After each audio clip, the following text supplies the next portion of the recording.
Hey guys, let's do a summary. I took this from a tutorial called the Lakeside from Steve Cronin. Of course it's not quite the same, but I wanted to try something a little different with the light.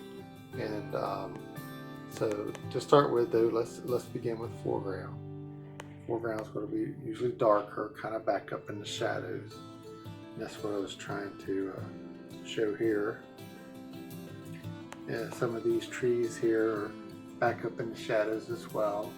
The light's hitting it, but it's hitting it from the front side where you can't really see.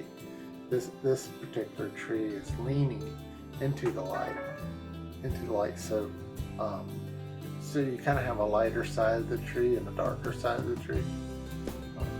That's what I was actually trying to work on, as well as the light coming down and coming across. You can see it actually coming across the water. At the reflections in the water, at the background trees, you see at the background rocks and the reflections.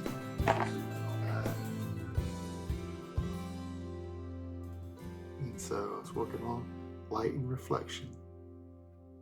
And so you have your light coming across and then bouncing off the front of the tree. The back side of the tree is kind of in the shadows, as well as these.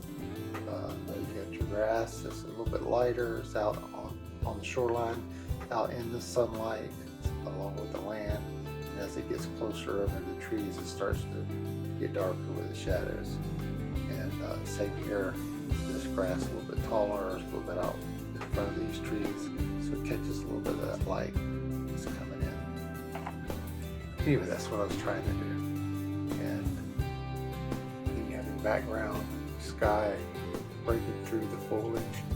Here's your foliage. We can see that okay. This is a portrait style painting. I usually do landscape, which goes across, but this time the paper goes up and down. Sort of a portrait look. That's a different look. So you zoom out. Now what we'll do is go to the pictures. I hope you guys enjoy.